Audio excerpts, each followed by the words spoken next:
जय श्री ओम नमः सिद्धेभ्यः सर्वमंगलमांगल्यं सर्वकल्याणकारकं प्रधानं सर्वधर्माणां जैनं जयतु शासनम्। पंच परमेष्टि भगवान के आचार्य श्री गुरुवर कुंद कुंद महाराज की आचार्य श्री गुरुवर विद्यासागर महाराज की परम पूज निरापक श्रवण जगत पूज मुनि पुंगव सुधा सागर जी महाराज की मुनि संघ की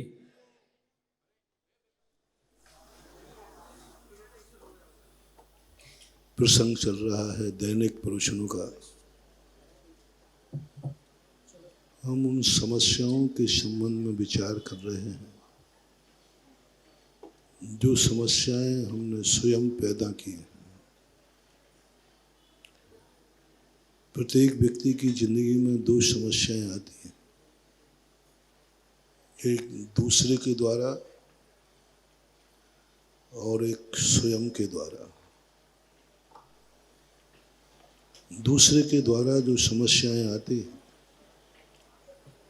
उसका समाधान मैं कल बता चुका था कि दूसरे के द्वारा आई हुई समस्याओं को समाधान करने के लिए ज़्यादा मेहनत नहीं होती, क्योंकि दूसरा व्यक्ति जब बद्दुआ देता है वह एक तंत्र विद्या के अंतर्गत आता है। लेकिन जब स्वयं की जिंदगी स्वयं को बद्दुआ देती है तो वह अभिशाप व्यक्ति को जन्म जन्म तक परेशान करता है। सबसे बड़ी असावधानी व्यक्ति दुखी इसलिए नहीं है कि कोई उसे परेशान कर रहा है, दुखी इसलिए है वह कि खुद को वह दुखी कर रहा है। कल हमने बताया था जो दुनिया की जिंदगी होती है, इस संसार में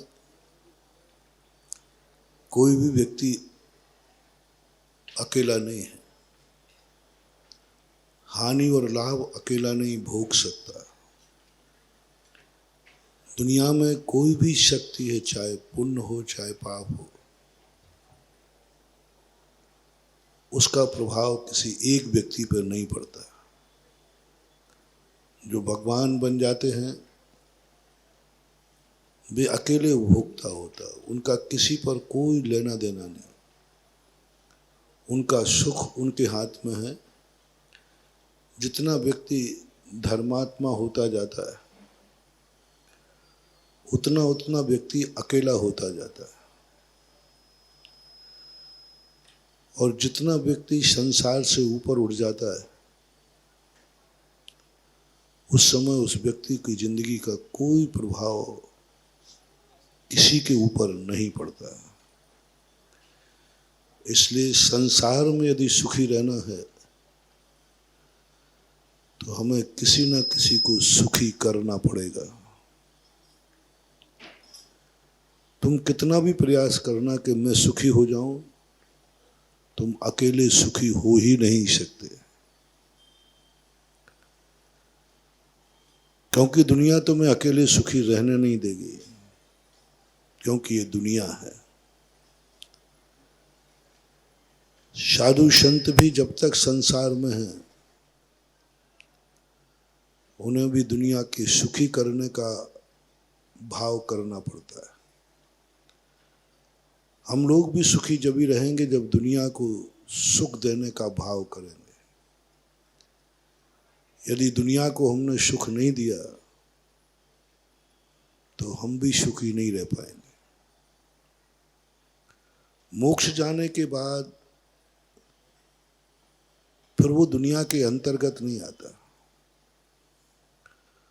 उनको अपना सुख बांटना नहीं पड़ता। उनका जो सुख है वो उनका स्वयं का है। लेकिन अपन लोग सब दुनिया में रहते हैं। तुम्हें अपनी जिंदगी है, तुम्हें जिंदगी बनाने का अधिकार है, जिंदगी मिटाने का अधिकार नहीं। कल कहा था ना, तुम जन्म ले सकते हो लेकिन तुम मर नहीं सकते, सुसाइड नहीं कर सकते। कल विस्तार से इस पे बताया था। जब हम जन्म लेने का अधिकार है, हमारी जिंदगी हम जब चाहे मर जाए, लेकिन विश्व का आज तक कोई कानून इसकी छूट नहीं दे पा रहा है। कल बताया था, कम से कम ये प्रश्न इतिहास की दृष्टि से देखा जाए तो ये 15वीं शताब्दी से ये प्रश्न उठता आया है। 600 साल हो गए इस प्रश्न को राजाओं के पास, अंग्रेजों के पास, अदालतों के पास ये एप्लीकेशन पड़ी हुई है कि हमें मरने का अधिकार दिया जाए। 600 साल में आज तक कोई भी मुल्क इस प्रस्ताव को पास नहीं कर पाया। धर्मशास्त्रों को जब देखते हैं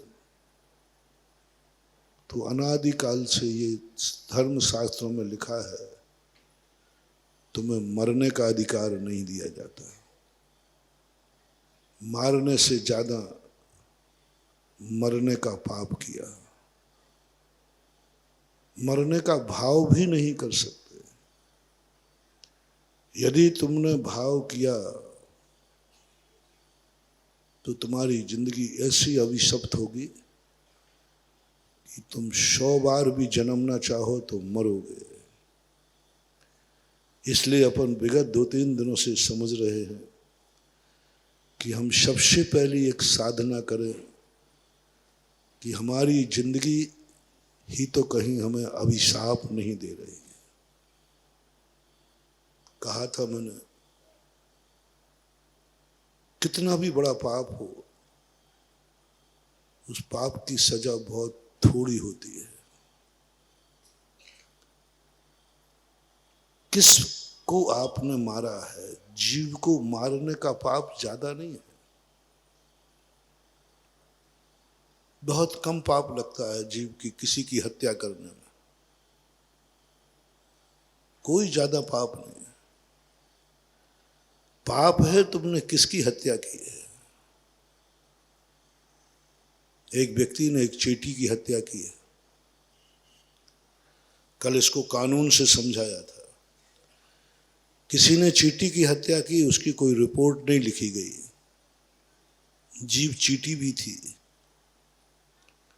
वो भी जीव था,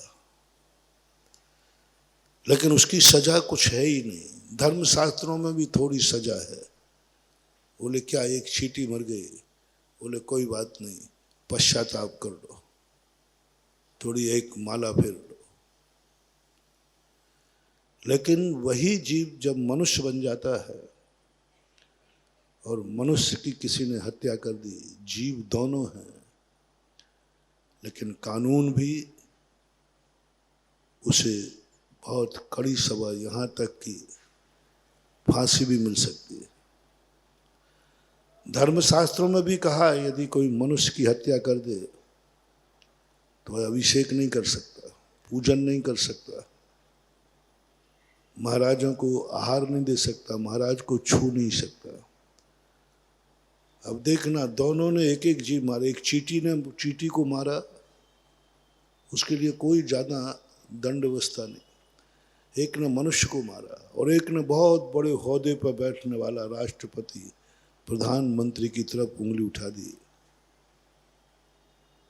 ये सब कैटेगरी से लगता है कि जीव मरने और जीने का कोई ज्यादा पाप नहीं है। पाप है उसके मरने से कितने लोग प्रभावित हुए, वो व्यक्ति कितना मूल्यवान है, वह व्यक्ति की कीमत कितनी है। वह व्यक्ति के मरने पर कितने लोगों को दुख होगा, कितने लोग बर्बाद हो जाएंगे, उसकी सबसे बड़ी सजा होती है। यदि आपको मरना ही है, आपको पाप करना ही है, आपको शराब पीना ही है, आपको जो कुछ करना है, सबसे पहले इस पर विचार करो। 3 दिन पहले भी मैंने कहा था कि तुम्हारे इस पाप करने से कितने लोगों को दुख होगा। तुम्हारे मरने से किसी पर कोई प्रभाव पड़ने वाला नहीं, आंगाड़ी नहीं, पछाड़ी नहीं, किसी की आंख में आंसू नहीं आएगा, तो कोई बात नहीं, मर जाओ। तुम्हारे शराब पीने से किसी को कोई फर्क पड़ने वाला नहीं, पी डालो। तुम्हारे किसी भी गलत कार्य करने से कुछ भी नहीं, मां तुम्हारा खुद का विनाश होगा, तो कोई बात नहीं। यदि थोड़े से भी यदि आप धर्मात्मा हैं तो वह पाप नहीं करना जिसमें स्वयं का विनाश हो, स्वयं को कल रोना पड़े, स्वयं को दुखी होना पड़े, स्वयं को शर्मिंदगी महसूस करना पड़े, स्वयं की इज्जत धूल में मिल जाए। पहला प्रयास, पहला जिंदगी का ज्ञानी व्यक्ति, धर्मात्मा व्यक्ति, मोटिवेशन, अपनी जिंदगी में 1 मिनट थोड़ा रुको और रुकने के बाद सोचो, जो तुम करने जा रहे हो अभी दूसरे की तरफ मत देखना। आज तुम्हारी जो इज्जत है, आज जो तुम्हारी शान है, आज तुम जहां हो, यह कार्य करने के बाद वहीं रहोगे, आगे बढ़ोगे या पीछे आओगे। कोई करने की मनाही नहीं, धर्मशास्त्र कभी किसी को रोकता नहीं, किसी को किसी चीज को मां समझाता है, रोकने का तो अधिकार है ही नहीं। राजा और महाराजा में यही अंतर है। राजा रोकता है, तुम ये नहीं कर सकते, करोगे तो हम दंड देंगे। कानून बनता है रोकने के लिए, राजा बनता है रोकने के लिए, और महाराजा कभी किसी भी कार्य के लिए किसी को नहीं रोकता। दोनों में अंतर समझना। अदालत, कानून, पार्लियामेंट, पुलिस, सैनिक, जो कुछ भी कानून है देश के, वे सब तुम्हारे लिए रोकने के लिए है। यह तुम नहीं कर सकते, टेक टू ऑर्डर।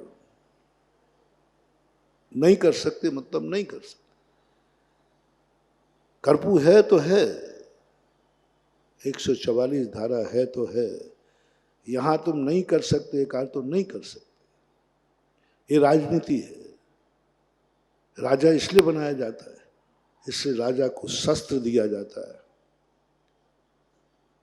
राजा को दंड का अधिकार दिया जाता है। राजा तुम्हें जेल में बंद कर सकता है, फांसी भी दे सकता है, प्राण भी ले सकता है, तुम्हारी सारी संपत्ति कुड़क भी कर सकता है। वो राजा है, कानून है। लेकिन हमारा देश, सारा विश्व का दुनिया जितनी है, सब कानून पे चलती है, सब राजधर्म पे चलती है। लेकिन भारत देश मात्र राजा से नहीं चलता, इसमें एक पार्ट महाराजा का भी है। नेता ही नहीं चलता, एक पार्ट गुरु का भी है। अदालतों से ही भारत नहीं चलता, एक अदालत मंदिर भी है भारत देश की। सारे दुनिया की अदालतें अदालतें ही होती हैं। अब तो थोड़ा कम हुआ, पहले मंदिर ही अदालत हुआ करता था, गुरु ही न्यायाधीश हुआ करते थे, मंदिर में अदालत होती थी। आपके एमपी के अंदर जबलपुर के पास पनागर है। पनागर के मंदिर में अदालत थी, भट्टारक न्यायाधीश थे। राजस्थान में आमेर की गद्दी पर भट्टारक बैठते थे, न्यायाधीश थे, अदालत लगती थी। राजा न्याय नहीं करता था, हर समाज के जो गुरु होते थे वो न्याय करते थे। उस न्याय को राजा फॉलो करता था।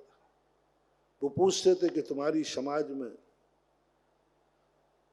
जो गलती हुई है, आपके गुरु उसके लिए क्या दंड देते हैं, क्या व्यवस्था करते हैं। और सबसे पहले परिवार में होता था तुम्हारा मुखिया क्या करता है।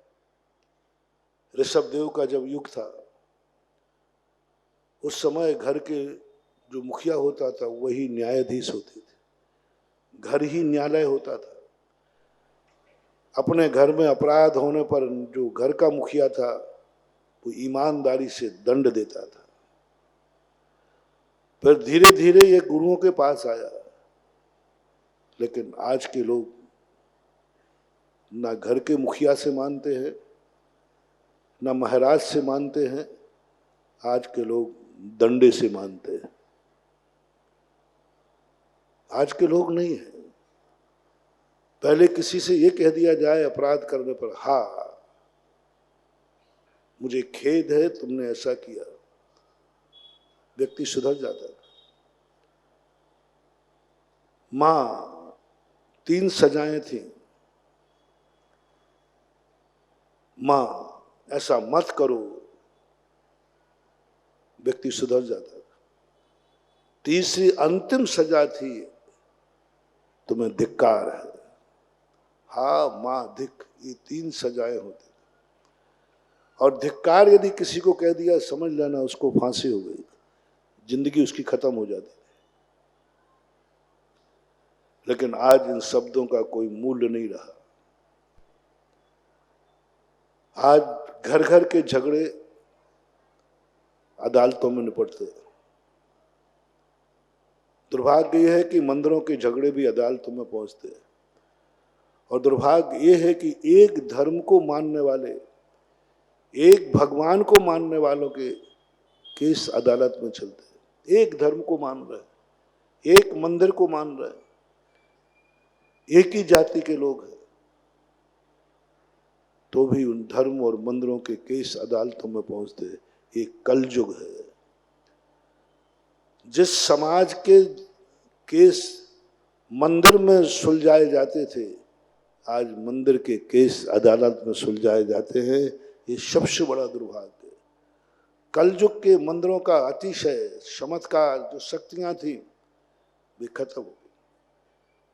परिवार का केस जिस दिन, बहुत बड़ा मोटिवेशन दे रहा हूं महानुभाव, आप यदि कर सकें, जितना पालन कर सकें करें। हम घर के मुखिया से कहना चाहता हूं और परिवार के लोगों से कहना चाहता हूं,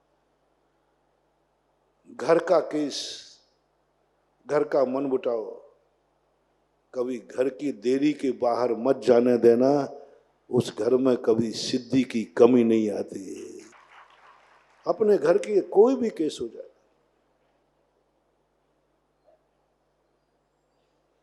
पहली बात होना ही नहीं चाहिए। सब अपने लोग हैं,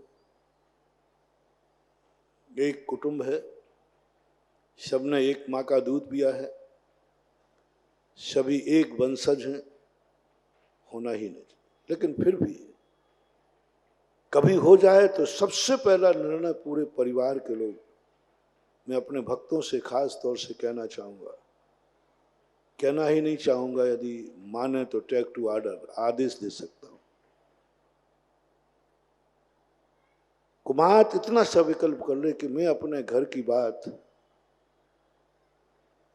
देरी से बाहर नहीं जाने दूंगा। जो कुछ भी होगा, घर की बात घर में रहेगी। जिस मुखिया के कार्यकाल में उनका परिवार यदि इस नियम पला लिया, आज वो घर का मुखिया होगा, कल वो किसी राष्ट्र और देश का मुखिया बनेगा। और एक दिन वो 3 लोग का नाथ बनेगा। बीज दे रहा हूं, बीज दे रहा हूं। जिस घर के मुखिया ने इतनी कुशलता कर ली कि जिस घर का मैं मुखिया हूं, इस घर की बात इस दीवार से बाहर नहीं जाएगी। यदि ये जिंदगी में तुमने निकाल दिया और मरण को प्राप्त हो गए तो एक देश के राजा बनोगे, और देश के राजा बनने के बाद यदि तुमने यही नियम पालन किया तो एक दिन त्रिलोकीनाथ भगवान बन जाओगे। क्योंकि तुमने वो ताकत है, वो कुशलता है कि तुमने एक जीवन में घर में कभी किसी को कोई बात बाहर नहीं जाने दी। घर का आंसू कोई देख ना ले। घर के मुखिया की सबसे बड़ी जिम्मेदारी, घर का मुखिया बनना कोई हंसी मजाक नहीं है। घर के किसी भी आंख में आंसू नहीं। घर के सारे व्यक्ति सोने के बाद घर का मुखिया सोता है। घर के सारे लोगों के भोजन करने के बाद भोजन करता है। घर के सारे लोगों के उठने के पहले उठता है। उसकी एक ही चिंता है, मेरे कार्यकाल में मेरा परिवार का कोई सदस्य की आंख में आंसू ना आ पाए, और आ जाए तो उसे तुरंत अपना आंसू पहुंचे या नहीं पहुंचे, अपने घर के सदस्यों का आंसू पहुंचने के लिए तैयार रहना दे। कहीं पड़ोसी ना देख ले, कहीं घर के परिवार की सिसकी पड़ोसी को सुनाई ना पड़ जाए, तो ये तुम्हारे लिए वरदान सिद्ध होता है। सबसे बड़ा अभिशाप तुम्हारी जिंदगी में तुम्हारे घर का है, क्योंकि तुम मुखिया हो। मुखिया बनना ही मत। बने हो तो सब सुख छोड़ दो, परिवार का सुख ही तुम्हारा सुख है, वही तुम्हारी जिंदगी है। क्योंकि तुम बाहर मत जाने देना। आज तो तुम्हारी घर की बातें बाहर तो छोड़ो, अदालतों में जा रहे। कभी समाज हो तो समाज की बात भी समाज के बीच में उठाओ। जबलपुर में हमने एक बहुत बड़ा वकीलों का एक समूह बनाया था, और कहा था मैंने कि ये वकीलों को नियम दिलाया कि आप जब समाज का कोई केस आए तो आप बैठ के यहीं उसको हल करो, अदालत तक मत ले जाओ, अदालत तक मत ले जाओ। बल्कि कोई अदालत का कार आ जाए तो फैसला तुम्हारा हो और सील अदालत की लगना चाहिए। ये होते थे। आज भी कई मंदिरों के केस अदालत में पहुंचते हैं तो अच्छे मजिस्ट्रेट होते हैं, वे साधु के सामने अदालत लगाते हैं। मेरे सामने भी राजस्थान में 2-3 अदालतें लग चुकी हैं, और जो फैसला यहां से दिया वो अदालत ने घोषित किया यह लिख करके कि ये दोनों एक गुरु के भक्त हैं, दोनों एक धर्म को मानते हैं, और इन दोनों के बीच में जो मनमुटाव हुआ, इनके गुरु ने इनके लिए यह फैसला सुनाया है। इसी फैसले को कायम करते हुए अदालत भी यही फैसला मंजूर करती है। 2-3 बार हुआ है। तो उस समय ऐसा लगा, मजिस्ट्रेट ने कहा महाराज मैं क्या निर्णय सुनाऊं, हम लोग धर्मात्मा है ही नहीं, हमें क्या मालूम कि धर्म क्या है, हमें क्या मालूम कि सही क्या है। सही मालूम है आपको, आप बोलिए। एक बंगाली मजिस्ट्रेट थे, एक मंदिर का केस था। उस मंदिर में 1 कमल लगना चाहिए कि 2 कमल लगना चाहिए। हर मजिस्ट्रेट इस बात पर सोचे कि कमल पर इतनी बड़ी मूर्ति बैठती कैसे, कमल तो पिछल जाएगा, क्योंकि वो तालाब का कमल समझते थे। अब तालाब के कमल पर इतनी बड़ी मूर्ति कैसे बैठेगी? 1 नहीं 2 नहीं 100 कमल रख दो, उसको टाल देगा। उसको भी समझ में नहीं आया। मेरा वहाँ चतुर्मास था, हो रहा था, शुरुआत हुई। वो अपना छुप करके भेष बदल के प्रवचनों में आने लगे कि कभी ना कभी महाराज के मुख से कोई बात भगवान मूर्ति और कमल की निकलेगी। एक हफ्ते तक वो बैठे, उनको कोई सुराग नहीं मिला। तो उसने एक दिन माली को बुलाया, मुझे महाराज से एकांत में मिलना है। वो आए, उन्होंने बताया कि मैं मजिस्ट्रेट हूँ और मेरी अदालत में केस है, बरसों से चल रहा है। महाराज मुझे ये बताइए, इतने बड़े पाषाण की मूर्ति इस कमल पर बैठती कैसी है? कौन सा चमत्कार है जिसमें कमल पे बैठ जाते भगवान बैठे रहते? पूरी बात जब समझी मैंने तो उनको मंदिर में ले गए। मैंने कहा देखो ये कमल रखा ना, बोले ये कमल कहाँ है, ये तो पाषाण का है। ये तो पाषाण है, पाषाण में आकार बनाया गया है, ये तो केस है कमल का, पाषाण के कमल का नहीं है। वो लिखते ही नहीं बल्कि पाषाण के कमल, कमल लिख देते। उनको इतना विकल्प आया, दोनों पार्टियों कहा कि मूर्ख हो तुम, उनसे निर्णय जानते हो, चाहते हो जो ये भी नहीं जानते कि कमल क्या चीज होती है, हम क्या निर्णय करेंगे। उन्होंने पूरी अदालत, दोनों केस माइक लड़के हमारे सामने बैठे, 2 घंटे बहस हुई, फैसला हमने सुनाया, निर्णय अदालत का था। मेरे कहने का भाव ये है कि जो जिस चीज का ज्ञाता है, यदि उस चीज को वहीं तक लिया जाए तो बहुत कुछ हमारे देश में शांति हो सकती है। हम खुद अपनी जिंदगी को ऐसा समझें, तुम्हें जो करना है करो, कोई मनाही नहीं। मैं तो एक ही संदेश तुम्हें देना चाहता हूं, कम से कम तुम जन्म के बाद जो पुण्य लेके आए हो उससे कम लेकर मत मरना। जितना तुम लेके आए हो उतना कम से कम लेके मरना। अधिक कमा सको तो अच्छी बात है। जो इज्जत वाले कुल में, देश में तुमने जन्म लिया है, कहीं ऐसे ना हो जाए कि तुम्हें अगला भाव भारत में न मिले। भारत देश एक बहुत इज्जत वाला देश है। भारत देश का सारी दुनिया ने सदा से सम्मान किया है। भारत देश का सबसे ज्यादा सम्मान हुआ। कितना भी कोई विरोध करे, कितना देश हो, लेकिन हर व्यक्ति शांति के मामले में यदि कोई देश है मुल्क में, तो उसका नाम भारत देश है। अमेरिका में शांति नहीं है, वहां डंडे के बल पर शांति है, वहां कानून से शांति है, वहां भय से शांति है। और भारत देश की शांति जो पहले थी अब थोड़ी कम हुई है, वो शांति स्वाभाविक थी, अंतरंग थी, अपने आप में व्यक्ति संतुष्ट था।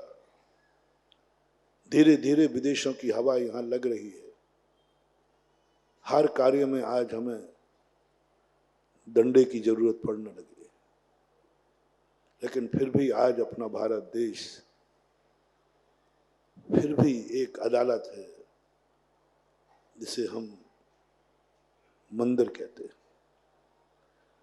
मंदिरों में बहुत सारे लोग मंदिर में जाने के पहले अपने आप को समर्पित करते हैं। कितने लोग पाप करने के बाद मंदिर में जाके रोते हैं, आज भी है। जैसे कानून में बड़े बड़े अपराधी, अच्छे अपराधी अपराध करने के बाद इतना पश्चाताप करते हैं कि वो स्वयं जाकर के अपने आप को समर्पित कर देते हैं। अच्छे पापी जिन्होंने पाप किया नहीं, पाप हो गया, जो पाप को पाप मानते हैं, बुराई को बुराई मानते हैं, वे स्वयं जाकर के कहते हैं हाँ साहब मैंने अपराध किया है, और अदालत में जाके बोलते हैं मुझे सजा दी जाए। ये अच्छे अपराधी कहलाते। हो गया अपराध, लेकिन स्वयं स्वीकार करते। आज मंदिरों में भी हो रहा है। मैंने आज भी देखा कि लोग अपराध करने के बाद मंदिर में आकर रो पड़ते, भगवान से रो पड़ते, मेरे सामने रो पड़ते, महाराज मुझे सजा दो, मुझे दंड दो, मैंने पाप किया है, मैं पापी हूं। आज भी कितने केस हैं जो आज गुरुओं के पास निपट जाते हैं, मंदिरों में निपट जाते हैं। अपसख्यम अपनी आत्मा की साक्षी में निपटा देता है। हा दुष्टकेयम, हा दुष्ट चिंतियम, हा दुष्ट भाष्यम, हा मैंने अपराध किया, हा मैंने गलत किया, अपने आप को निपटा लेते हैं। तो आप सबसे पहले जो भी कार्य करें उस कार्य का पहला विचार करें, स्वयं को कोई हानि तो नहीं है, दूसरे की हानि से मतलब नहीं है, तुम्हें खुद को हानि तो नहीं है, खुद की शांति भंग तो नहीं होगी, उसकी इज्जत तो धूल में नहीं मिलेगी, खुद का जीवन बर्बाद तो नहीं होगा। जाओ, तुम्हें मैं हर कार्य की छूट देता हूं जिसमें तुम्हारी खुद की बर्बादी ना हो बल्कि विकास हो। इज्जत भी बढ़ेगी, शान भी बढ़ेगी, शांति भी बढ़ेगी, धन दौलत भी बढ़ेगी, और तुम्हारी जो जीवन का वैभव है वो भी ऊपर को, वो सब कार्य तुम कर सकते हो। जैन दर्शन कोई किसी कार्य को नहीं रोकता। जैन दर्शन को पाप की चिंता नहीं है, जैन दर्शन को बुराई की चिंता नहीं है, जैन दर्शन को तुम्हारी चिंता है कहीं इस पाप से तुम्हारी जिंदगी बर्बाद ना हो जाए। इसलिए धर्म हमेशा, दुनिया को उसको कोई लेना देना नहीं, उसको एक ही मतलब है,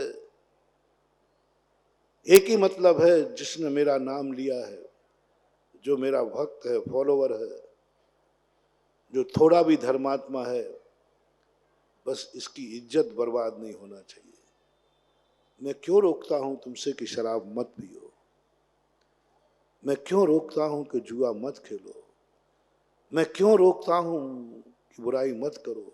तुम्हें तो अच्छा लगता है ना, करो ना, अच्छा लगता है तो करने दो ना। तो वो एक बार सुनाया था ना, एक माँ बेटे को हंसता हुआ देख के रोकती है, इसे हंसाओ मत। बेटा भी सोचता है कि माँ हंसने में क्या बुराई है, हंसाने वाला भी कह रहा है कि हंसाने में क्या बुराई है, मैं तेरे बेटे को रुला थोड़ी रहा हूं, हंसा रहा हूं। बेटा कहता माँ मैं हंस रहा हूं, लेकिन माँ चिंतित हो जाती है कब, जब बेटे को कोई हंसाता है। देखना, ये पैथी समझना, ये समझना कैसा मोटिवेशन है। बेटे को कोई हंसाता है तो माँ चिंता में पड़ जाती है, बेटा जब हंसता है तब माँ चिंता में पड़ जाती है। ये रहस्य ना हंसाने वाला जानता है ना माँ जानती है। तो बेटा जानता है, माँ जानती है कि जितना ये हंस रहा है बाद में इतना ही रोएगा। बस दिस है। आप जितने जितने कार्यों में खुश नजर आ रहे हैं, आप हर पाप में खुश, हर व्यक्ति पाप खुशी होकर करता है, मस्ती में करता है, आनंद में करता है। बहुत खुश होते हो आप, जब आप बहुत खुश होते हो। बस तुम्हारा गुरु रूपी माँ तुम्हारी खुशी देखकर दुखी हो जाता है, चिंता में पड़ जाता है। ना तुम जान पाओगे ना दुनिया जान पाएगी। माँ तुम्हारा गुरु जानता है, क्योंकि वो तुम्हारे लिए माँ के समान है। वो जानता है आज जितना ये हंस रहा है मस्ती में, कल ये ऐसा रोएगा कि आंसू पहुंचने के रुमाल भी कम पड़ जाएंगे, कम पड़ जाएंगे। तुम्हारी हंस खुशी पर हम अंकुश डाल रहे हैं। तुम्हें गुटखा खाने में आनंद आ रहा है, मैं उसको रोक रहा हूं। बोलो, तुम शराब या गुटखा खाते हो तो खुशी के लिए खाते हो कि दुख के लिए? आप अपनी तरफ से बोलो।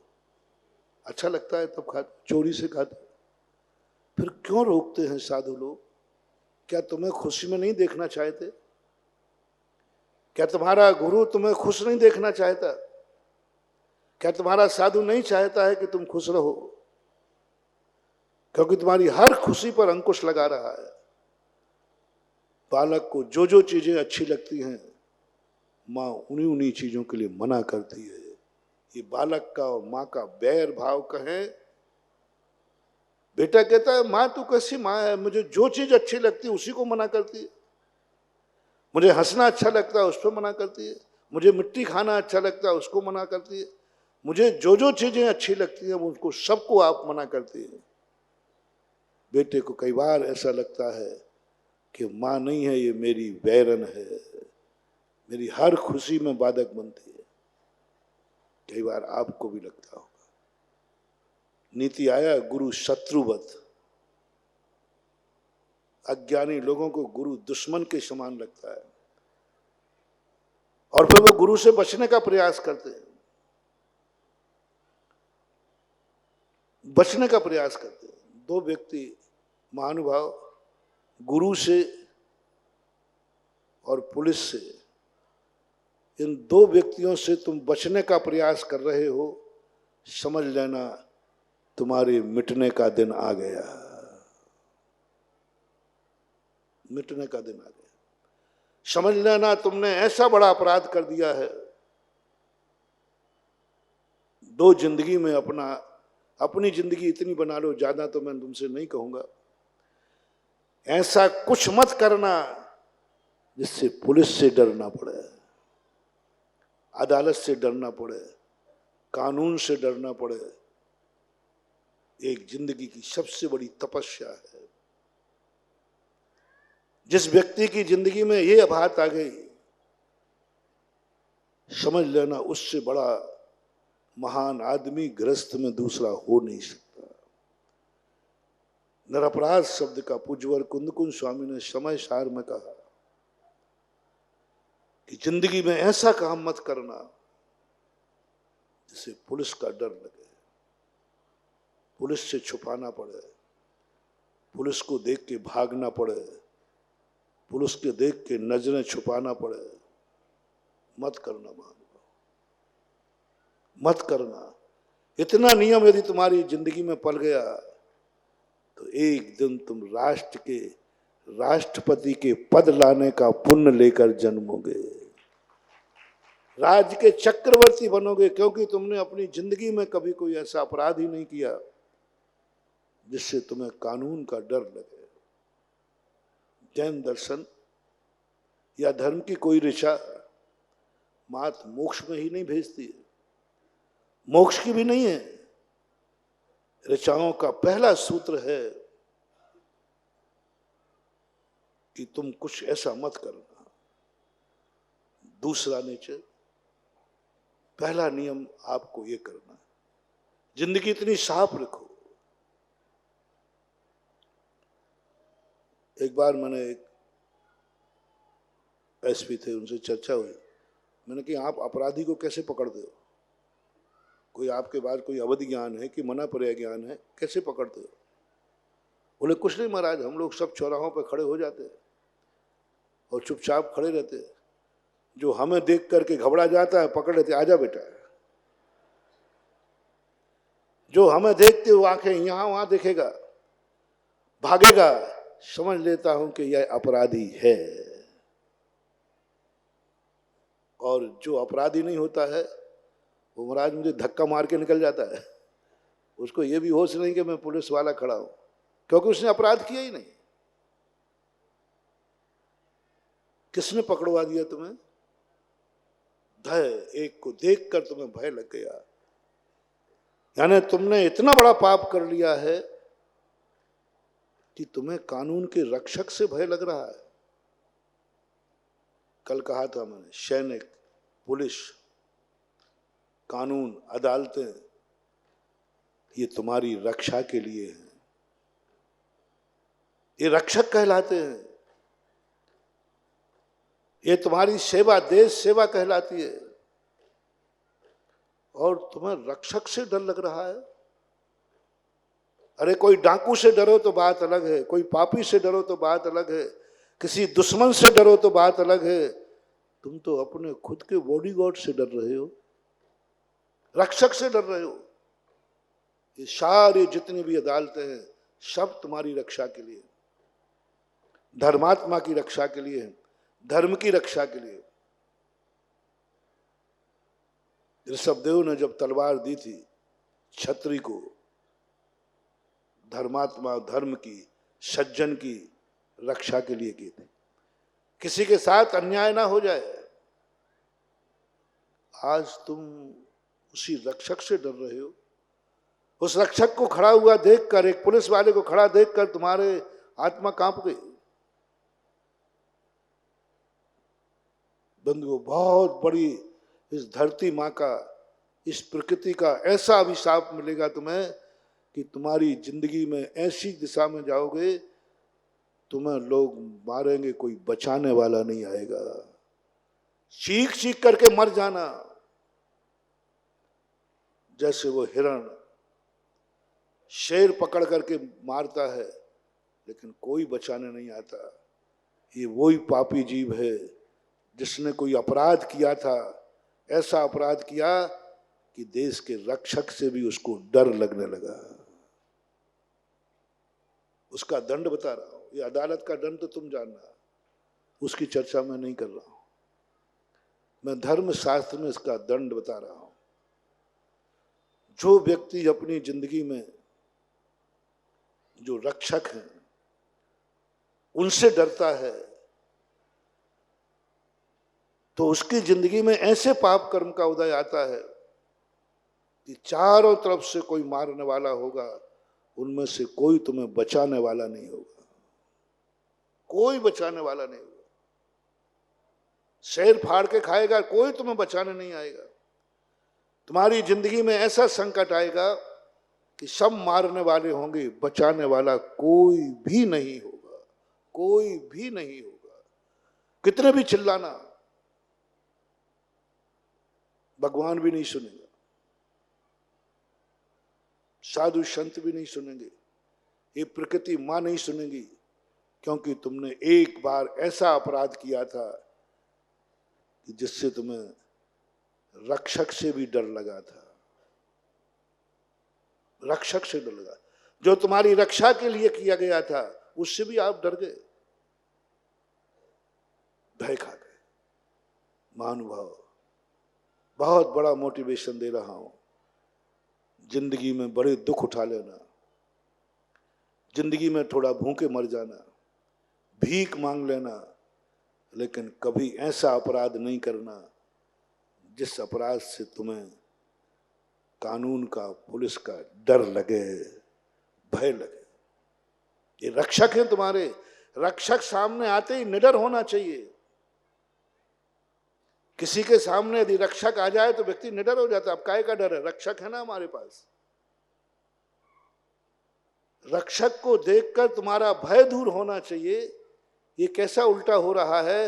रक्षक को देखकर तुम्हारी रूह कांप रही है, तुम कांप गए। कितना उल्टा है। नीति क्या थी? चिंता मत करो, निर्भय रहो, रक्षक तुम्हारे साथ है। और ऐसा क्या हो गया कि आज रक्षक को देखकर, रक्षक नहीं था तब तुम्हें डर नहीं था, रक्षक को देखकर तुम डर रहे हो। बहुत बड़ा खतरनाक पाप है मानव। मत करना, भूल करके मत करना। ये तुम्हारे लिए नहीं बनाए गए हैं अदालतें, ये जेल, ये थाने, ये दुश्मनों को बनाए गए हैं। ये तो हमारा देश है, हमारा घर है। भारत देश हमारा देश है, हमारा घर है। कैसे पापी हो तुम? अपने घर में ही जेल में बंद हो रहे हो। कैसे पापी हो तुम? किसी विदेश के जेल में बंद होते तो हमें गर्व होता, हमें शर्म है कि हमारा देश का बेटा हमारे देश के जेल में बंद है। इससे बड़ा पाप और क्या होगा? ये दुश्मनों को बनाए गए थे जेल, बेटों के लिए नहीं। भारत हमारी माता है, हम उसके बेटे हैं। और भारत का जेल, भारत का थाना, भारत का कानून, भारत की अदालतें नहीं। मैंने इसका पूरी पैथी पढ़ी। कौन? जो देशद्रोही है, तो देश का विनाशक है, जो देश की संस्कृति को तोड़ता है, जो देश को मिटाता है उन दुश्मनों के लिए जेल अदालतें होती हैं। कभी शर्म करना, एक नियम कर लो भारत देश में, मैं कभी अपने मां के बनाए हुए जेल में बंद नहीं होऊंगा, क्योंकि ये जेल मेरे लिए नहीं है, ये तो दुश्मनों के लिए है। ऐसा कोई काम ही नहीं करूंगा कि मुझे अपने देश के जेल में बंद होना पड़े। ऐसा मैं काम ही नहीं करूंगा जिसे मुझे कटघरे में अदालत में खड़े होना पड़ेगा। मां के सामने और अपराधी, देश के सामने अपराधी, देश हमारा है और देश में ही हम अपराधी घोषित हो गए। महानुभाव, धार्मिक शास्त्रों के अनुसार यदि तुमने कोई ऐसा अपराध किया, विदेश के जेल में बंद हो जाओगे तो कोई खतरा नहीं है। तुम्हें किसी कारण अमेरिका पकड़ के ले गया, वहां तुमने अदालत में खड़े हुए और जेल हो गया, कोई घबराना मत। मैं यहां से तुम्हें रेकी दूंगा कि वहां से भी तुम्हारे जीवन का उद्धार कर दूंगा, क्योंकि तुम दुश्मन के जेल में बंद हो, परदेशी के जेल में बंद हो। उसके लिए हम बहुत उपाय है। तुम किसी विदेश के जेल में बंद हो जाना, विदेश की अदालत में खड़े, कोई विदेशी पुलिस तुम्हें पकड़ के ले जाए, विदेशी पकड़ में ले जाए, हम तुम्हें अपराधी नहीं मानेंगे। धर्मशास्त्र उसे अपराधी नहीं मानेगा, कानून भी उसे अपराधी बहुत कम मानता है। यदि विदेश में तुम अपराधी घोषित हो गए और विदेश ने तुम्हें सजा दे दिया, तुम्हारे देव शास्त्र गुरु तुमसे नाराज नहीं होंगे, तुम्हारा धर्म तुमसे नाराज नहीं होगा। धर्म तुम्हारे लिखा है, कोई बात नहीं, दुश्मन ने तुम्हारे साथ व्यवहार, और दूसरे देश में वहां मैं तुम्हारे साथ हूं। कभी कोई विदेश में बंद हो जाए, कोई विदेश की अदालत में जाना पड़े, मैं तुम्हारे लिए यहां से आशीर्वाद भेजूंगा, हाथ से नहीं भेजाऊंगा, तुम्हारे बरी होने का मैं ध्यान करूंगा। मैंने किया था विदेश की अदालत में। कभी हुआ था ना एक वर्धमान अभिनंदन का, जो पाकिस्तान में जाके वहां प्रवेश कर गया। वहां राष्ट्रीय कानून के अनुसार वो अपराधी था, उसको बंदी बनाया गया क्योंकि उनके यहां प्रवेश कर गया। प्रवेश करते ही अपराध था, वो उस राष्ट्र की संस्कृति में अपराध था, वहां बंदी बनाया गया। और क्या गजब, सुनो गजब, जो विदेश की अदालत में केस चल रहा है, विदेश की अदालत में अपराधी के कटघरे में बंद है, और उस अपराधी को छूटने के लिए मैं शांति धारा करा रहा हूं, धर्म गुरु।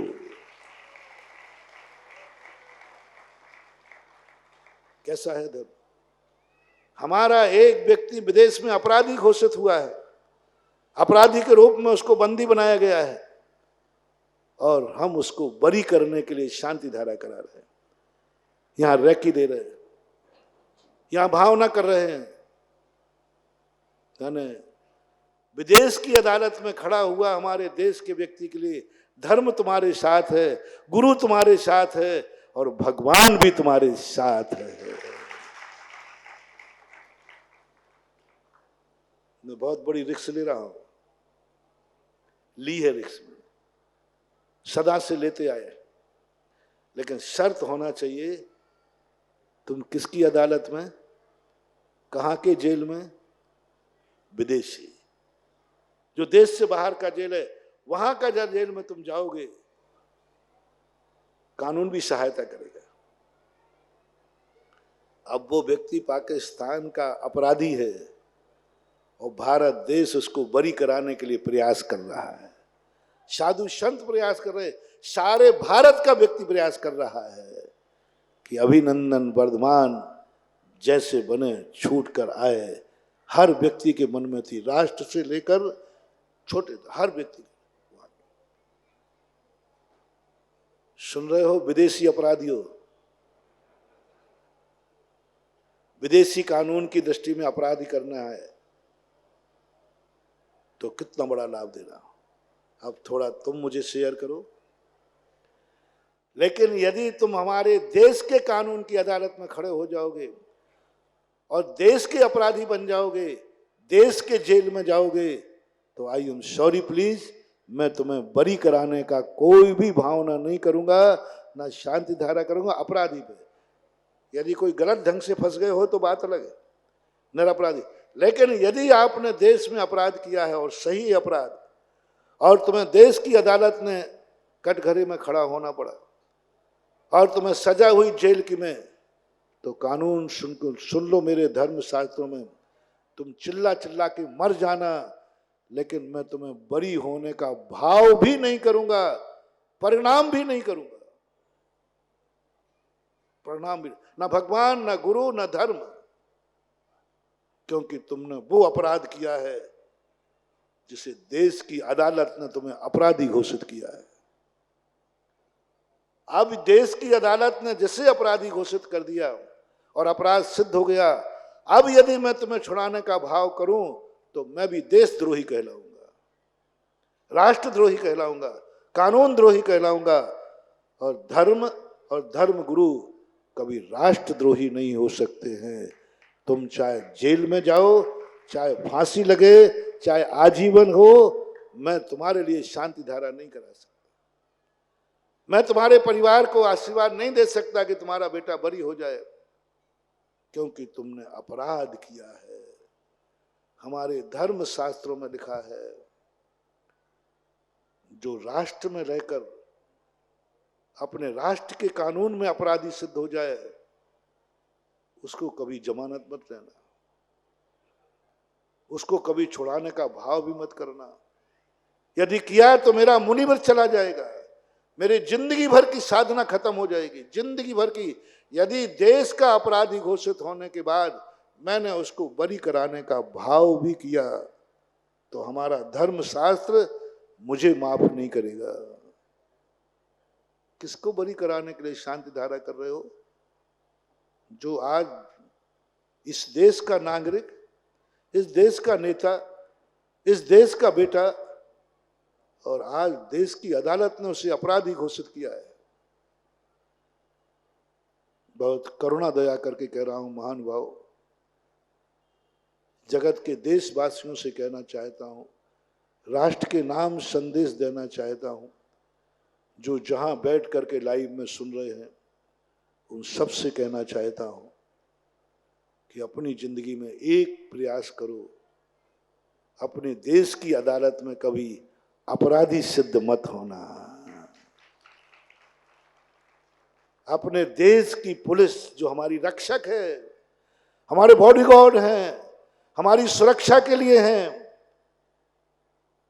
कहीं उनसे वो तुम्हें डाकू के रूप में ना ढूंढे, अपराधी के रूप में ना ढूंढे, उनसे तुम्हें भय नहीं लगे, भय नहीं लगे। जिंदगी में ऐसा दूसरा नियम लेना, तीसरा नियम लेना,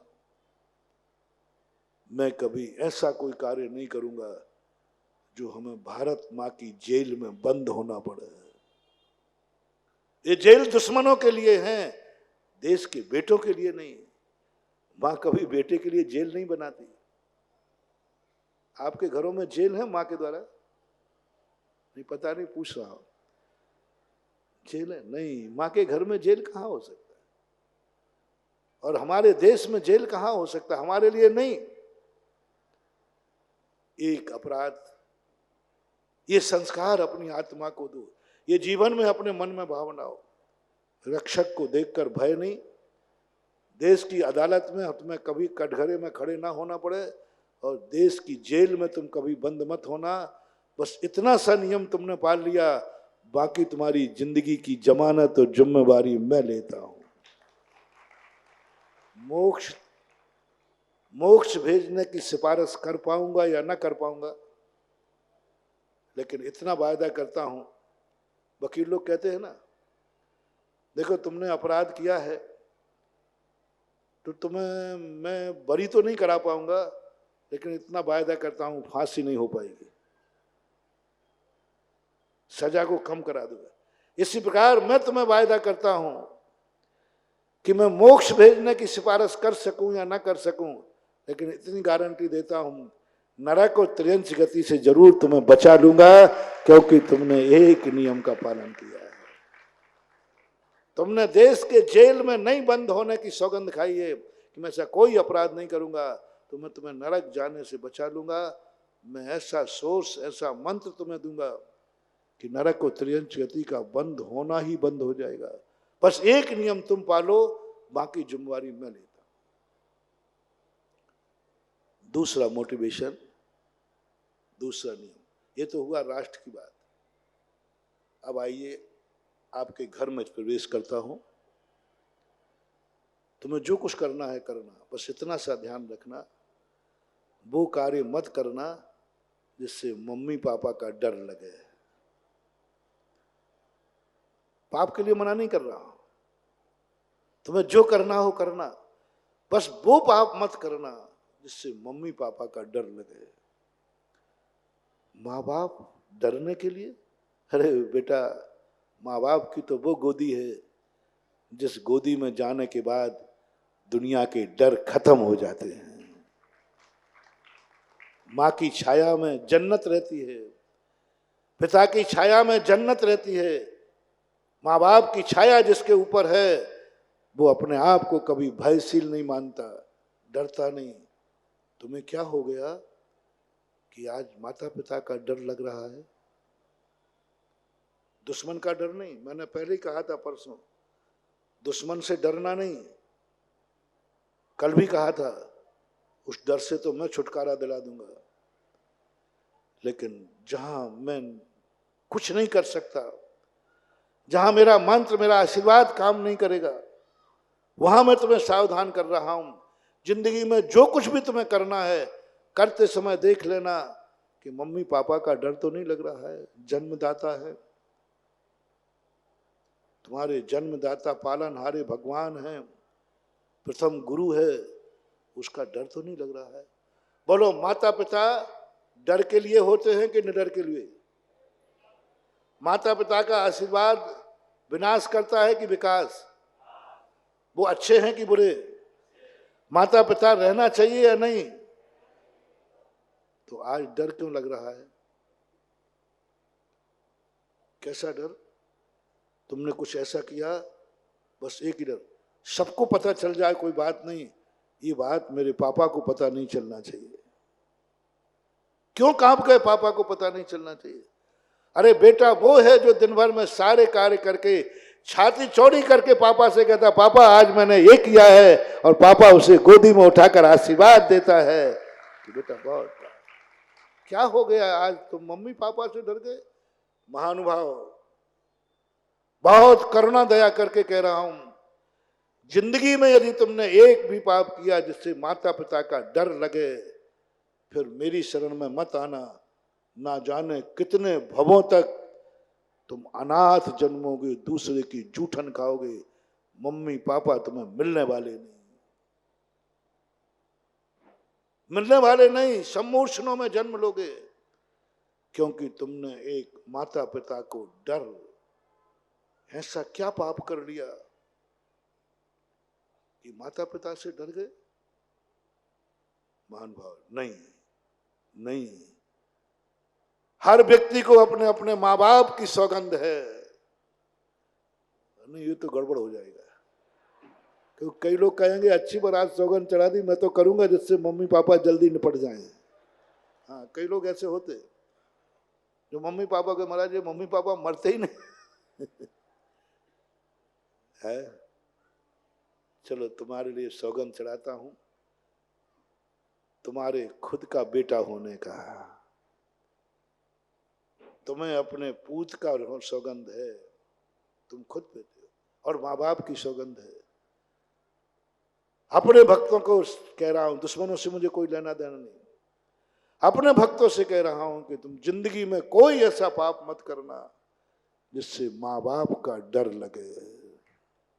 बस करते समय सोच लेना, मम्मी पापा को मालूम चल गया तो चल जाए, कोई बात नहीं, कोई पाप थोड़ी कर रहा, चल जाए तो कोई बात नहीं, वो काम कर लेना।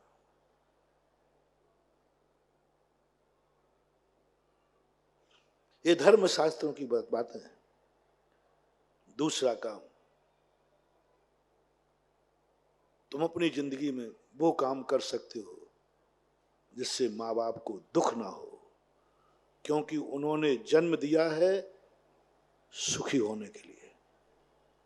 उनने कितनी उम्मीदें हैं, बेटा बिटिया का जन्म होगा, बड़े खुश होते हैं, बड़े आनंद में होते हैं। एक भारतीय दंपति को जब माँ पिता बनने का मौका मिलता है, उनको ऐसे लगता है कि बेटा नहीं आया, साक्षात भगवान आया है, जन्नत मिल गई, बस सब तमन्नाएं खत्म। एक भारतीय दंपति का एक बेटा संतान होने के बाद उसका सबसे बड़ा सुख होता है, वो कहता है सब कुछ मिल गया, मेरी गोदी में बेटा बिटिया आ गई। इस सुख के लिए उन्होंने तुम्हें जन्म दिया था। तुम ऐसा कोई कार्य मत करना कि उनकी आंख में आंसू आ जाए, उनको दुख हो जाए, उनको रोना पड़े। और अंतिम सजा दे रहा हूं, यदि माँ बाप के मन में कभी ये भाव आ गया, ओहो इससे अच्छा तो मैं बिना बेटे के रह जाता, आई एम सॉरी प्लीज। बहुत खतरनाक सजा है इसकी, बहुत खतरनाक सजा है। मेरे कमरे बोलते समय मेरी आत्मा कांप रही है। जिस दिन तुम्हें सजा मिलेगी, ये माँ बाप ने मन में ये आ गया कि इससे अच्छा तो मैं बिना संतान के ठीक था। ये अभिशाप अपनी जिंदगी में मत लेना महानुभाव, मत लेना, मत लेना। जितनी इच्छाओं को मारना पड़े मारना, जितने अपने मन पे कंट्रोल करना पड़े करना, कितना भी कुछ करना पड़े, बस एक साधना तुम्हारे लिए करना है कि माँ बाप को कभी ऐसा निकृष्ट भाव ना आ जाए, उनकी कभी इज्जत धूल में ना मिल जाए। हर माँ बाप चाहता है कि जो इज्जत मैंने नहीं कमा पाया वो मेरा बेटा कमाएगा, जो इज्जत जो सम्मान मैं नहीं पा पाया वो मेरे बेटे से पाएगा। वो दिला सको तो अच्छी बात है, न दिला सको तो अपनी जिंदगी में ऐसा कोई अपराध मत करना जिससे अपराध तुम करो और इज्जत माता पिता की धूल में मिल जाए। अपराध तुम करो, शर्मिंदा उनको होना पड़े। अपराध तुम करो, उनका घर से निकलना मुश्किल हो जाए। मत करना महान, मत कर। ये साधना तुमने करी तो मैं तुम्हें ये वरदान की बात कह रहा हूं, तुम भवांतरों में भी जब भी मरोगे, कभी माता पिता के अनाथ होकर के तुम्हारी मौत नहीं होगी। तुम कभी अनाथ नहीं होगे, क्योंकि तुमने एक नियम लिया है कि मैं माता पिता को, और हो सके तो जिंदगी में एक कोई ऐसा कार्य करना, कार्य तुम करो और माँ बाप का सम्मान हो। हर बेटे को मैं ये तमन्ना, ये मेरी इच्छा है कि हर बेटा एक बार अपने माँ बाप की एक आवाज सुन ले। माँ बाप इतना कह दे, मैं बेटे को पा करके, मैं इसका बाप हो करके कितना पुण्य किया तो मैं ऐसे बेटे का पिता बना। उनको गौरव हो जाए, उनके मन में आनंद आ जाए।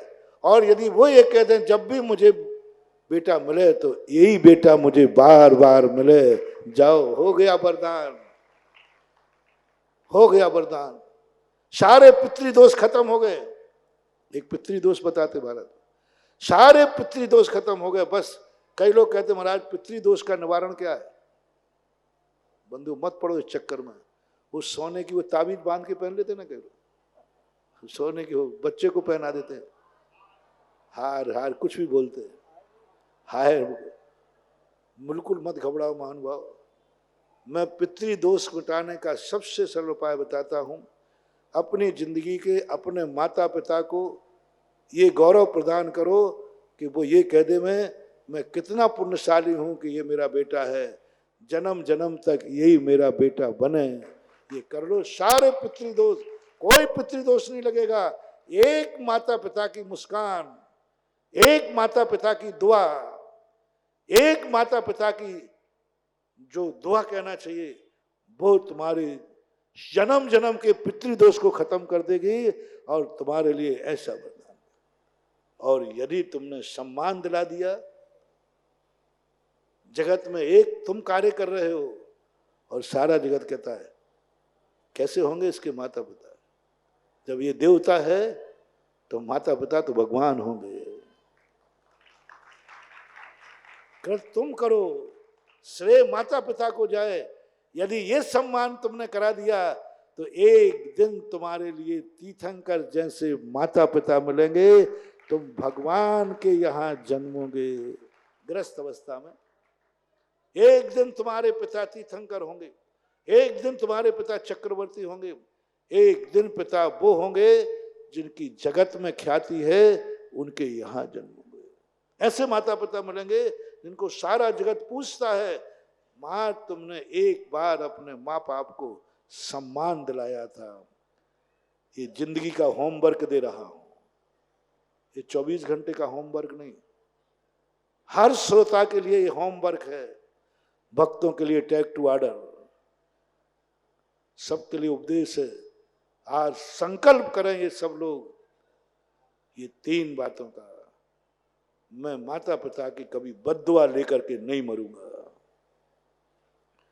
मैं वो कार्य नहीं करूंगा जिसमें माता पिता का डर लगे, माता पिता से भय लगे, नहीं करूंगा। और मैं एक वो कार्य जरूर करूंगा जिसमें माता पिता को मेरे पर गर्व हो,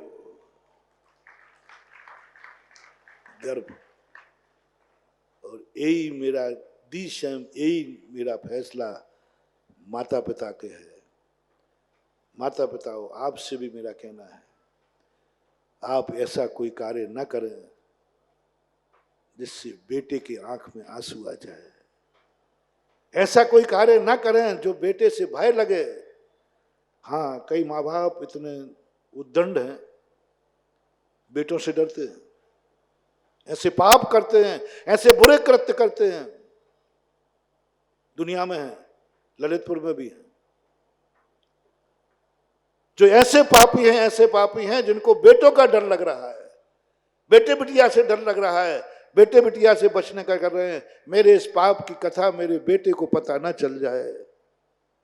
महानुभाव, बहुत करुणा दया करके कह रहा हूं माता पिताओं से, बिना संतान के रह जाना, लेकिन अपनी जिंदगी में अपने बेटे का अभिशाप मत लेना। माता पिता ऐसा कोई पाप ना करें जिसको पता चले कि बेटे का डर लग रहा है। बेटे को पता चल जाएगा तो क्या सोचेगा? नहीं, तुम पिता हो, तुम एक बेटे के भगवान हो, एक माँ हो, एक माता पिता ने तुम्हारे लिए बहुत बड़ा माँ पिता का दर्जा दिया है। अपनी जिंदगी में बेटे से मत डरना, ऐसा कोई कार्य नहीं करना। और ऐसा कोई कार्य न करना, तुम कार्य करो और बेटा बाजार में निकलना बंद हो जाए। हाँ, होता है। एक बेटे ने सुसाइड कर ली क्योंकि इसके बाप ने ऐसा कारनामा किया कि वो स्कूल ही नहीं जा पाया। वो स्कूल जाता है तो सब देखा, मालूम है इसका बाप कैसा है, इसका बाप कैसा है, उसने सुसाइड कर ली। बेटे ने सुसाइड कर ली बाप के कारण, क्योंकि बाप ने ऐसा काला कारनामा किया कि बेटे का स्कूल बंद हो गया, वो निकल ही नहीं सकता। हर व्यक्ति उसकी घृणा करने लगा। पाप किया बेटे ने, घृणा लोग कर रहे हैं उससे। हे माता पिताओं, आपसे मेरा कहना है, ऐसा कोई पाप मत करना जिसके बेटे की भी इज्जत खत्म हो जाए, वो जीने लायक ही न रहे। अन्यथा बेटे माँ बाप बनने ही मत। बेटे को जन्म देने के पहले सोच लेना, अपने खातिर नहीं, बेटे के खातिर, बेटे के खातिर, बेटे के खातिर संकल्प कर लो, मेरे कारण से बेटे को शर्मिंदगी नहीं होगी। ऐसा कोई पाप मत करना, ऐसा बुरा कार्य मत करना, ऐसा नेचर मत बनाना कि बेटे को ये भाव आ जाए कि मैंने कौन सा पाप किया जो ऐसा बाप मिला। दूसरा संकल्प हर माता पिता के लिए, आपकी साधना, आपकी तपस्या, आप ग्रस्त हैं। हमें कोई फर्क नहीं पड़ता, धर्म मंदिर में आके धर्म करो या घर में, धर्म कहीं भी हो सकता है। धर्म के अनेक पहलू होते, धर्म के अनेक पहलू होते। ग्रस्त में रह करके धर्म, माता पिता ने एक संकल्प कर लिया, मैं कोई भी ऐसा कार्य नहीं करूंगा जिसका दुष्परिणाम मेरी संतान को भोगना पड़े और बेटे को यह कहना पड़े कि मैंने कौन से पाप किए जो ऐसे माता पिता मिले, ऐसा पिता मिला। महानुभाव, नियम ले लो आज से, ये अभिशाप बेटे का मत लेना, मत लेना, मत लेना, नहीं तो 100 भवों तक हिजड़ा बनोगे, हिजड़ा। कोई दुनिया में नहीं, तुम्हें बेटे का अभिशाप है, क्योंकि तुमने एक बार ऐसा कारनामा किया था कि बेटे के मन में भाव आ गया, कैसा बाप मिला। मत करना, कितना भी तुम्हें कुछ करना पड़े। दुश्मन का अभिशाप, मैंने कहा दुश्मन का अभिशाप मिल जाएगा, मैं काट दूंगा, लेकिन बेटे का अभिशाप मिल जाएगा, भगवान भी नहीं काट पाएंगे। यदि कोई दुश्मन तुम्हें अभिशाप दे दे, कोई फर्क नहीं पड़ता, मैंने पहले ही कह दिया था, इससे हमने पहले ही आपको समझा दिया था। लेकिन अब बेटे का अभिशाप है, और बेटे का अभिशाप देता नहीं है, बेटे का अभिशाप लगता है। हर माता पिता को आज ये सोचना है कि बेटा मुझे पाकर गौरवान्वित है कि नहीं, कहीं बेटा मुझे पाकर दुखी तो नहीं हो रहा है, मुझे पाकर के जिंदगी को कोस तो नहीं रहा है। दुश्मन कितना भी कोसे, कल कहा था, कोई फर्क नहीं पड़ेगा, और बेटा एक बार भी कोस देगा तो जन्म जन्मांतर भस्म हो जाएंगे, बर्बाद हो जाओगे, माता पिता बनने लायक भी नहीं रहोगे, क्योंकि बेटे का अभिशाप है। हंसी खेल नहीं है, बेटे को जन्म देना कोई मूली गाजरों को जन्म देना नहीं है रे, ये पूज्य पद है, ये मानव का माता पिता है, कोई पशुओं के माता पिता नहीं हो, पशुओं के माता पिता नहीं हो, तुम एक मेरे से मनुष्य के माता पिता हो। माता पिता बनने के पहले ये सोच लेना, और जो बन चुके हैं उनको कुछ भी करना पड़े, आज से ही ये साधना करना है, बेटे को की बद्दुआ मत लेना, बेटा तुम्हें कोस न देवे। एक बात। दूसरी बात, ऐसा कोई कार्य न करे माता पिता जिससे बेटे का भय लगे। तीसरा, हर माता पिता को एक कोई ऐसा कार्य करना है जो तुम्हारी इज्जत का लाभ बेटे को मिलना है। तुम्हारी इज्जत बेटा हो गए, तुम्हारी शान, कार्य तुमने किया है और लोग बेटे को धन्यवाद दे रहे हैं, वाह धन्यवाद, तो उस बाप का बेटा है। कोई उसको पूछ नहीं रहा था, कोई नहीं पूछ रहा था छोकरे को। जैसे ही किसी ने कहा, मालूम है छोकरा जो आ रहा है इसके पिताजी कौन है, फलाना, सब अरे अरे उनका बेटा है, और लोग तुझे ला करके गद्दी पे बैठा दे, आओ तुम उसके बेटा हो, वो तो हमारे नगर को। हर बाप को अपने बेटे को इज्जत दिलाना है, कुछ ऐसा कार्य करना है, कार्य तुम करना और इज्जत बेटे की हो। लोग तुम्हारी इज्जत का नाम सुनकर बेटे को कुछ भी करने को तैयार हो, तुम्हारा नाम लेकर बेटे को उधार दे दे, तुम्हारा नाम ले ले और बेटे को लोग गाड़ी में बैठा, अच्छा तुम उसके बेटे हो, आओ घर में चलो, आओ मैं तुम्हें भेजा, कहीं भटक भी जाए तुम्हारा बेटा, और जैसे वो कहे कि मेरे पिताजी का नाम ये है, लोग अच्छा उसके बेटा है, आओ मैं तुम्हें घर तक छोड़ता हूँ, उनकी बात करते हो, वो तो हमारे नगर के देवता है, हमारे नगर के बहुत बड़े महाजन है, उनके बेटे आप हो, और लोग तुम्हें चारों तरफ से उठा लें।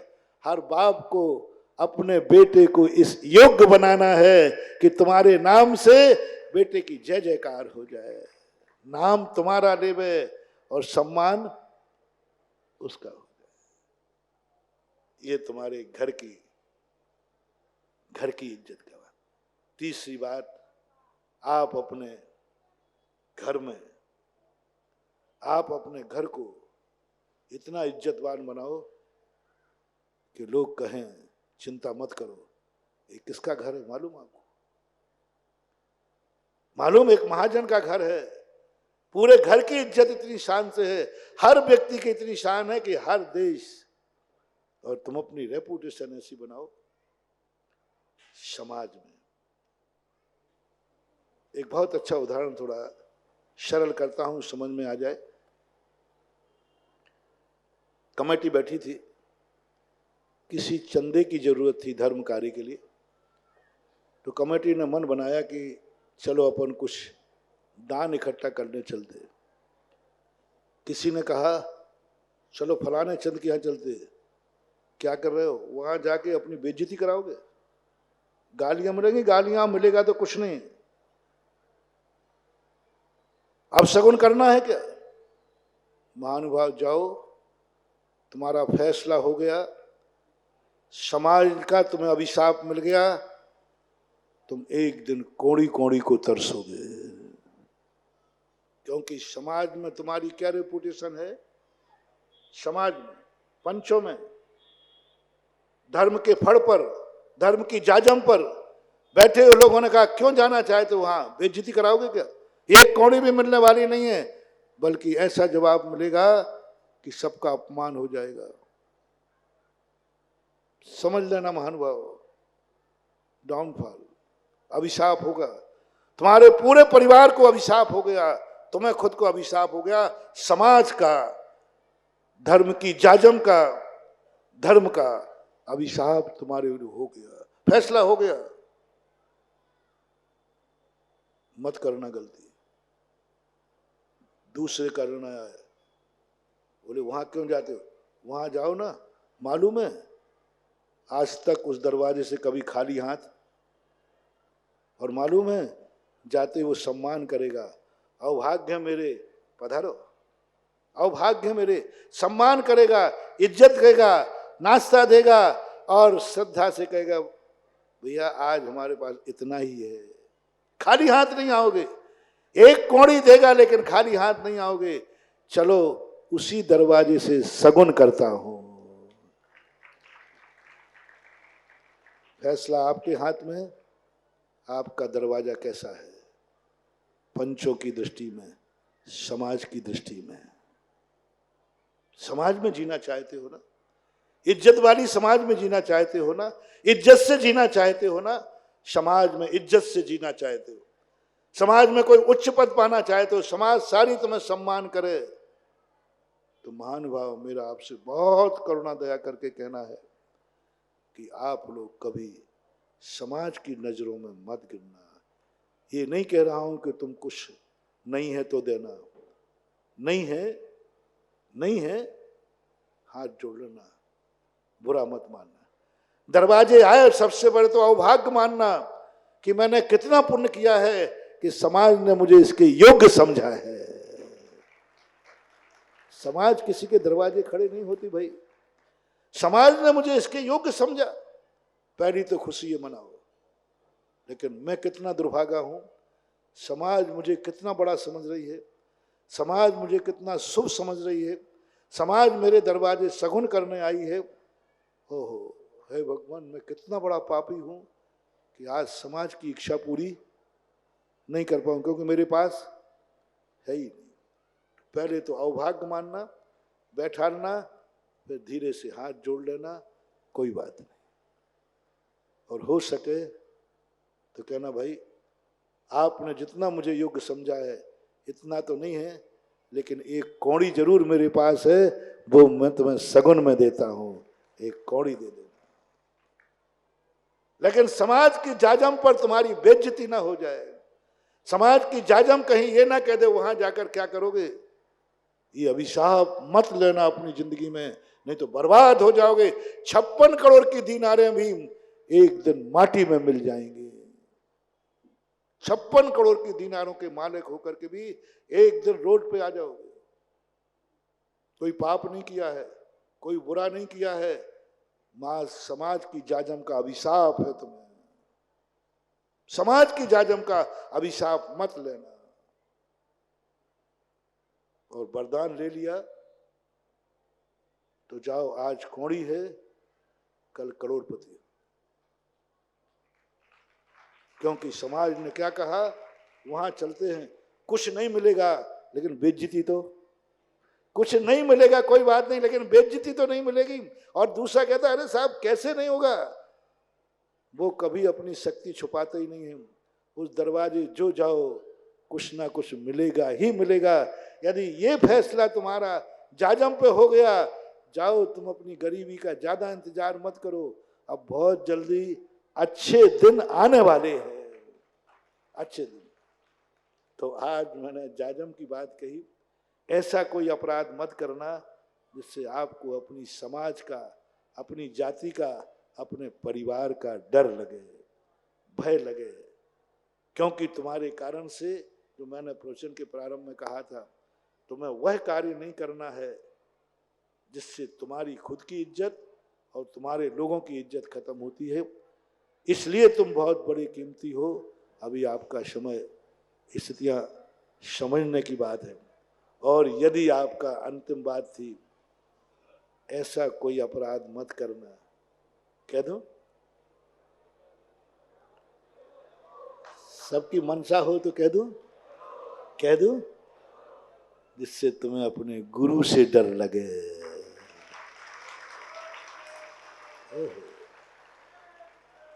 वो गुरु, जिस गुरु की शरण में जाकर सारे जगत के डर दूर हो जाते हैं, जिस गुरु की शरण में जाकर यमराज का भी डर दूर हो जाता है। सम्यम गोपलब्ध मृत्यु जंथा, वक्तांबर में आया ना, त्वन नाम, आपका नाम लेकर के बड़े बड़े लोग मृत्यु को भी जीत लेते हैं और कह देते हैं हे यमराज तेरा भी डर नहीं है, मैं इस समय गुरु की शरण में हूं। जिस गुरु के शरण में जाकर के यमराज का भी डर खत्म हो जाता है, उस गुरु से आप डर रहे हो, भय खा रहे हो। ऐसा क्या अपराध कर लिया जो तुम्हें डर लग रहा, महाराज को पता ना चल जाए। बंधु, जिस कार्य से महाराज से डरना पड़े, समझ लेना अब बहुत बुरा। ये सब गुड बेटर बेस्ट तरतम है, उसका पाप कम, उसका ज्यादा, उसका ज्यादा, उसका ज्यादा, और तुम गुरु से भी डरने लगे। अब तुम कहां जाओगे, कौन बचाएगा तुम्हें? गुरु ही डर रहे हो, गुरु ही तुम्हारे लिए भय का कारण बन गया। अब कौन तुम्हारे लिए निर्भय करेगा, कौन निर्भय करेगा?